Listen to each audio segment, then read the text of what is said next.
안녕하세요. 스포츠에라입니다. 사랑하는 구독자 및 처음 보신 분들, 고배당 당첨 인증합니다. 실력으로 보여드렸고 어디 누구보다 정확한 정보와 조합으로 매일 무료로 공유해드렸습니다. 스포츠는 매일 있습니다. 비록 매일 맞춘다고 말씀은 못 드리지만 결국 이번처럼 또 한 번 당첨 나옵니다. 조합은 매일 무료로 공유해드리니 함께 당첨되어 우리은행 같이 갑시다. 첫 번째 경기 KT 손익붐 대 서울 삼성 분석 시작해보겠습니다. 수원 KT는 직전 모비스 원정에서 값진 승리를 거두며 길었던 3연패를 끊어냈다.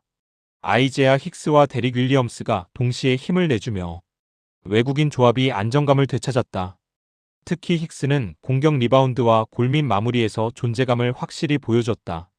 박준영, 하윤기, 문정현으로 이어지는 국내 코어 라인은 여전히 리그 상위권 수준이다. 시즌 전체 성적은 기대에 미치지 못하지만 전력의 체급 자체는 낮지 않다. 문성곤의 수비 가담과 전환 속도 역시 홈 경기에서는 큰 장점으로 작용한다. KT는 템포를 빠르게 끌어올리기보다는 하프코트에서의 안정적인 운영이 강점이다. 홈코트에서는 수비 로테이션 집중도가 눈에 띄게 올라간다.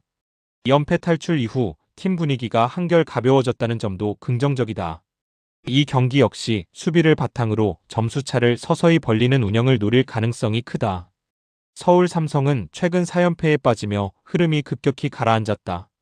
직전 디비전에서도 공격과 수비 모두에서 명확한 해법을 찾지 못했다. 앤드류 니콜슨이 1옵션으로 분투하고 있지만 의존도가 지나치게 높다. 국내 선수들의 득점 지원이 거의 이뤄지지 않는 구조가 반복되고 있다. 이원석이 리바운드에서 버텨주고 있으나 공격 연결은 제한적이다. 가드라인에서 공격 조율과 수비 압박 모두 불안정한 모습이다. 삼성은 실점 이후 흐름을 끊어낼 수 있는 한 방이 부족하다. 원정 경기에서는 특히 수비 집중력이 급격히 떨어지는 경향이 있다. 연패가 길어질수록 팀 사기 역시 함께 내려가고 있다. 이 상태에서 KT 원정은 부담이 큰 일정이다. KT는 전력, 뎁스, 분위기 모든 면에서 삼성보다 앞서 있다. 삼성은 니콜슨이 막히는 순간 공격이 사실상 정지된다. KT는 외국인과 국내 선수 밸런스가 훨씬 안정적이다. 홈코트 이점까지 더해지면 흐름이 쉽게 기울 수 있다. 득점 페이스를 고려하면 비교적 빠른 템포의 경기 양상도 예상된다. 두 번째 경기 OK저축은행 대 한국전력 분석 시작해보겠습니다. OK저축은행은 최근 2연패에 빠지며 분위기가 꺾였다. 특히 직전 경기에서 삼성화재의 연패 탈출 제물이 된 점이 뼈아프다. 디미트로프는 여전히 주포로서 제 몫을 하고 있다. 차지환과 정광인을 중심으로 한 국내 선수 뎁스도 나쁘지 않다. 다만 세트 후반 집중력 저하가 반복되고 있다. 경기가 길어질수록 범실이 늘어나는 구조다. 리시브 라인이 흔들릴 경우 공격 패턴이 단조로워진다. 홈 경기에서는 초반 분위기를 잡는 것이 무엇보다 중요하다. 연패를 끊기 위해 초반부터 강하게 나올 가능성이 크다. 하지만 최근 폼을 고려하면 안정감은 떨어진다. 한국전력은 최근 2연승을 달리며 상승 흐름을 탔다. 베논이 공격에서 압도적인 존재감을 보여주고 있다. 박승수 등 국내 선수들의 기여도도 점점 올라오는 모습이다. 리시브 안정감이 확보되면서 공격 루트가 다양해졌다. 한국전력은 세트 중반 이후 운영 능력이 뛰어난 팀이다. 서브와 블로킹에서 확실한 강점을 가지고 있다. 원정 경기에서도 경기력 기복이 크지 않다. OK저축은행을 상대로 올 시즌 2차례 모두 승리한 기억이 있다. 상대보다 범실 관리가 훨씬 잘 되는 편이다. 현재 흐름만 놓고 보면 한 수위 전력이라 볼 수 있다. 두 팀의 기본 전력 차는 크지 않다. 하지만 최근 흐름과 조직력에서는 한국전력이 앞선다.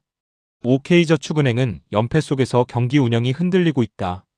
한국전력은 안정적인 리시브와 베논의 결정력이 있다. 경기 후반으로 갈수록 차이가 벌어질 가능성이 크다. 세 번째 경기 페퍼저축은행 대 GS칼텍스 분석 시작해보겠습니다. 페퍼저축은행은 어느덧 9연패에 빠지며 최악의 흐름을 이어가고 있다. 시즌 초반의 반짝 기세는 완전히 사라진 상태다. 주포 조이가 홀로 공격을 책임지고 있으나 부담이 과중하다. 최근 경기에서는 체력 저하와 효율 하락이 동시에 나타났다. 국내 선수들의 공격 기여도가 극히 낮다. 리시브 불안이 세트 전체를 흔드는 경우가 잦다. 수비 조직력 역시 시즌이 갈수록 무너지고 있다. 홈 경기에서도 분위기 반전을 만들지 못하고 있다. 연패가 길어지며 자신감마저 떨어진 모습이다. 현재로서는 반등의 명확한 계기가 보이지 않는다. GS칼텍스는 직전 경기에서 흥국생명을 잡아내며 분위기를 끌어올렸다. 지젤 실바는 리그 최고 용병다운 파괴력을 과시하고 있다. 레이나 도코쿠 역시 공격에서 확실한 보조 역할을 수행 중이다. 공격 활용만 놓고 보면 페퍼저축은행보다 한 단계 위다. 다만 국내 선수 뎁스는 여전히 약점으로 남아있다. 경기가 길어질수록 실바 의존도가 더 커지는 구조다. 그럼에도 결정적인 순간 득점을 만들어낼 수 있는 팀이다. 원정에서도 공격력 자체는 크게 떨어지지 않는다. 페퍼저축은행의 불안한 리시브는 좋은 공략 대상이다. 화력 싸움으로 가면 GS칼텍스가 유리하다.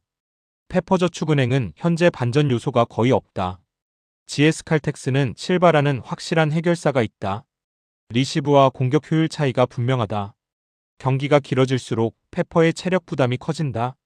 큰 이변 없이 원정팀 쪽으로 흐름이 갈 가능성이 높다.